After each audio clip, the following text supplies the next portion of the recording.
Delivery INC. Je to hra od šikovných slovenských vývojárov firmy Fox. A čo by som k tomu dodal? Je to manažmentovka, staráte sa o to, aby všetci došli na čas, kam potrebujú a aby bolo všetko doručené čas. Takže poďme sa na to pozrieť. Tu si dáte nejaké logo, názov firmy. Dal som to len tak preto, lebo mám rád Warhammer.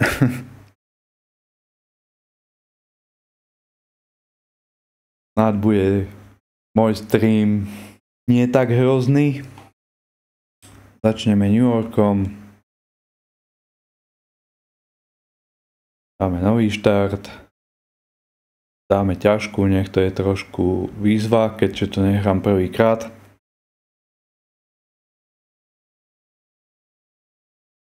Áno, češtinu tu nenájdete, ale za to je tu slovenčina.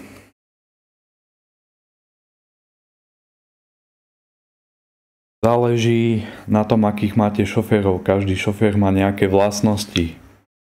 Či už vodičák, alebo nejaké perky, ktoré zlepšujú, zhoršujú vlastnosti vozidla. Tak zakúpime bicykel.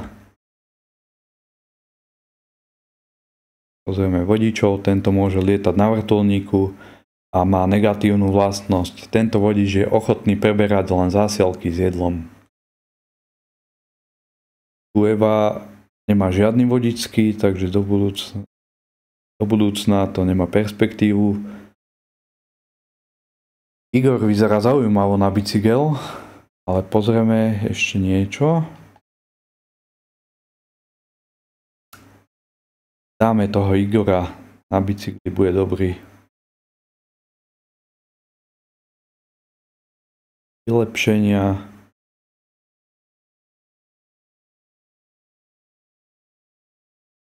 Zvýšime kapacitu na bicykli o 1, bude môcť prepravovať 2 ľudí alebo 2 balíčky, alebo dáme rýchlosť. Samozrejme, že rýchlosť.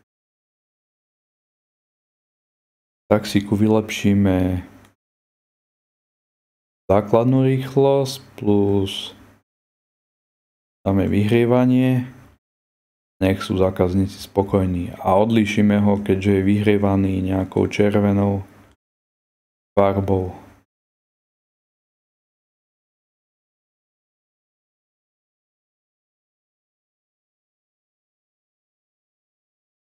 Tak. Povylepšujeme taxíky a môžeme začať. Potom časom tu máte aj opravy, môžete si dať reklamy, budete mať viac zákazníkov, ale zatiaľ na začiatku to netreba.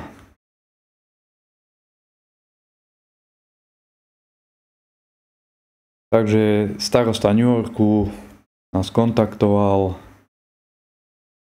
Vieme, že na to máme, dáme to, ne?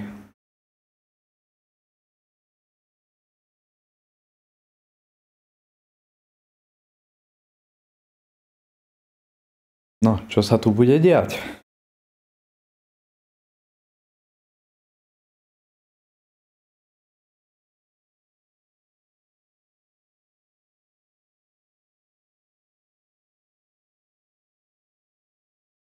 Bude Silvester, bude tam veľký nápor ľudí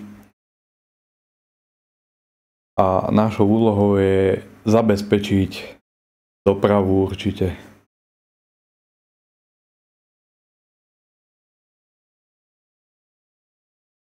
Vaše rozhodnutia ovplyvňujú, čo sa bude ďalej diať. Nie vždy, ale niektoré veci áno, ako tuto by ste napríklad na ďalší deň mohli mať taxík, bezplatnú reklamu a chceme peniaze navyše, nie? Pretože môžeme, áno. To sa hodí buď na nové vozidlo, alebo nejaké vylepšenia či platy pre nových zákazníkov, zamestnancov. Áno, príjmeme. tu máme prvý balíček.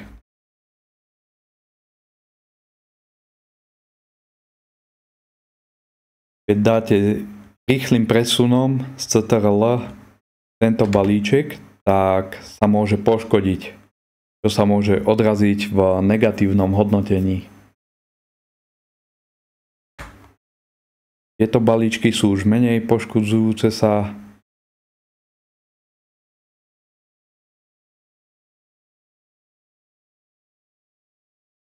Nejak mi to zamrzlo.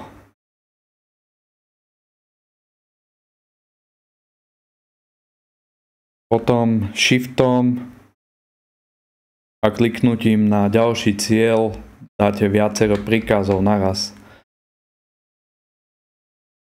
Niektorí zákazníci majú požiadavky ako žiadnych cestujúcich a jedlo.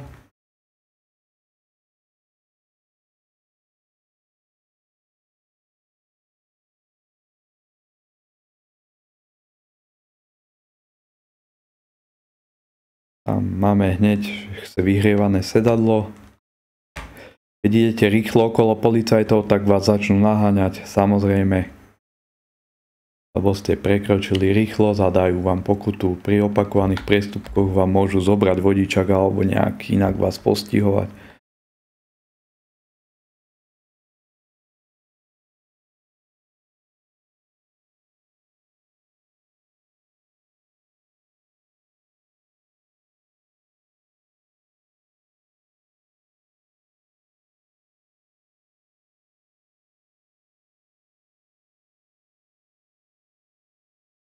Je to oddychová hra.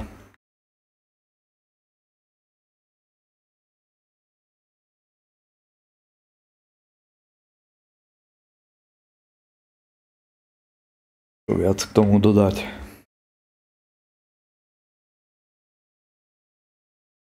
Môžete zobrať aj viac balíčkov.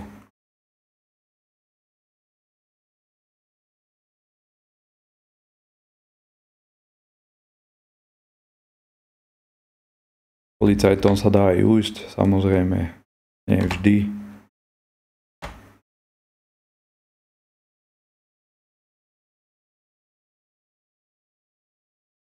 V hre si môžete dať aj svoju dedinu, dávate lokalitu, pokiaľ nehráte kampaň. Alebo mesto.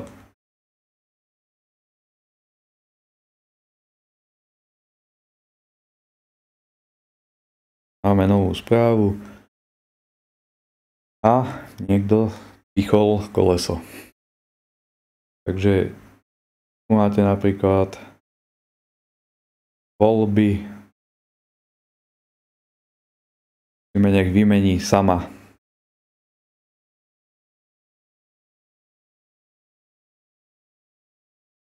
Nech zapne výstražné svetlá, aby ju nikto nezrazil. Aby videli, že tam je problém. Zatiahne ručnú brzdu. A zvyšok skúfra pneumatiku a tak ďalej. A nech si pozrie YouTube video. Tu prebehne cooldown a za chvíľu bude zase pojazdná.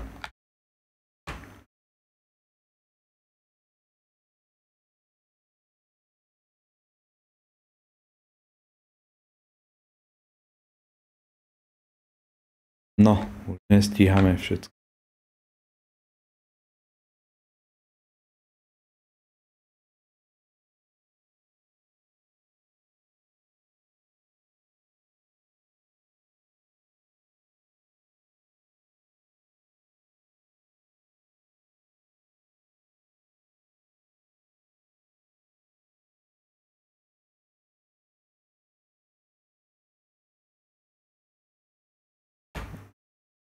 Nie som zvyknutý hovoriť a hrať, takže nás už policajti chytili.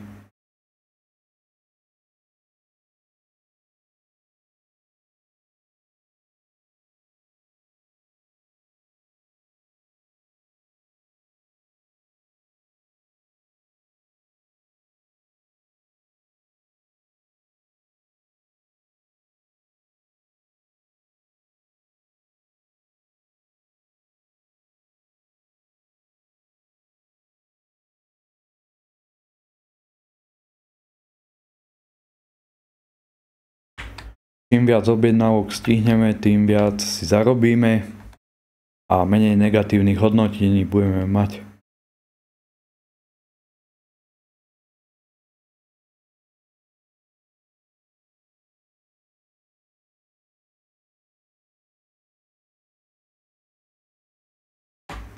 Tu si viete otvoriť lišty, kto má akú zákazku a tu je, kto je voľný tiež, kto má aké štatistiky, čo má v aute. Preto si ich radšej farebne odlíšiť. Viete si to medzerníkom pauznúť, keď nestíhate.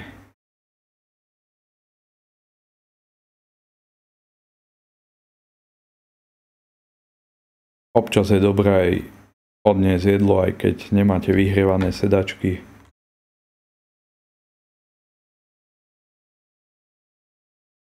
Kolečkom oddialite, priblížite mapu, klasika.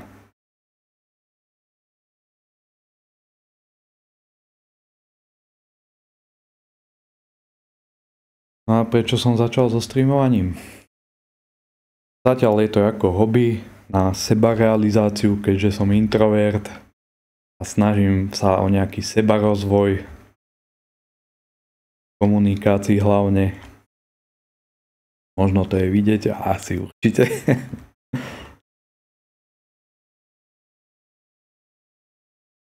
A časom možno prerastie v niečo viac toto hobby.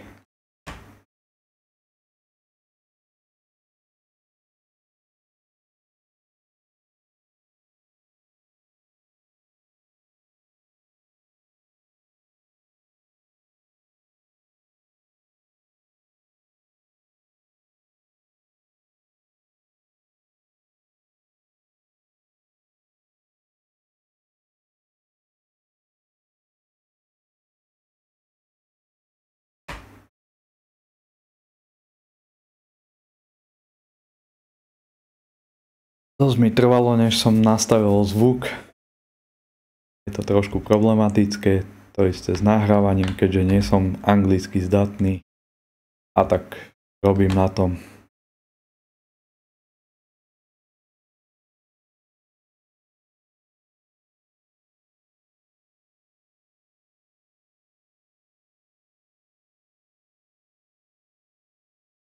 Keď nestíhate, dá sa preobjednať. Ale myslím, že to ovplyvní vaše hodnotenie. Ale aspoň neprídete o zakázku.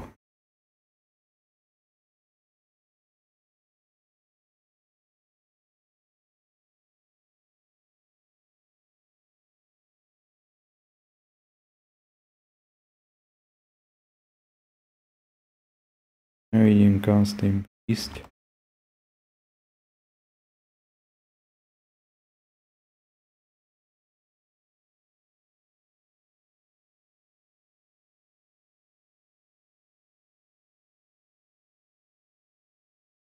Nám dochádza denný čas, posledné objednávky.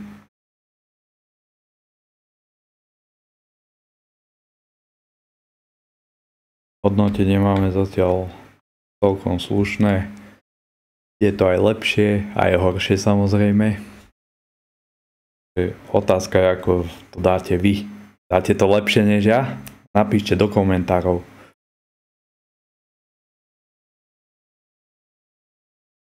Tak, prvý deň za nami. Máme tu vyhodnotenie.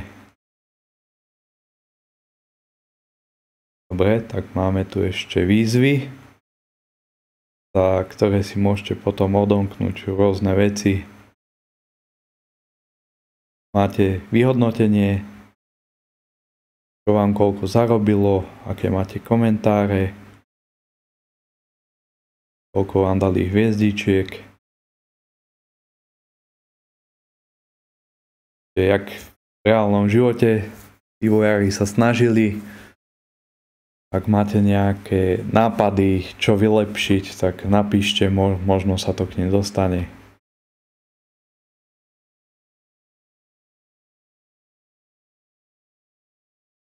Dnešný zárobok máme celkom slušný.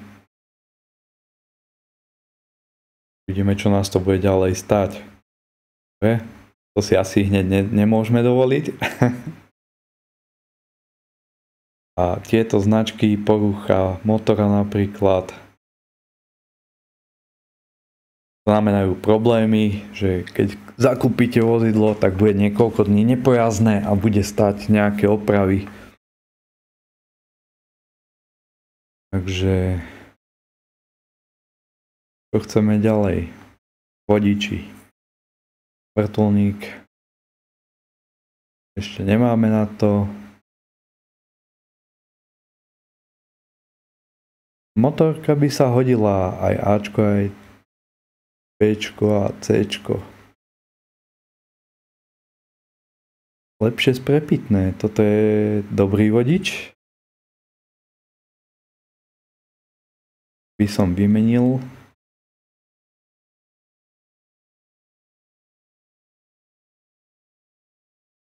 Vymeníme za tohto, lebo je lacnejší, tak ušetríme na firme samozrejme.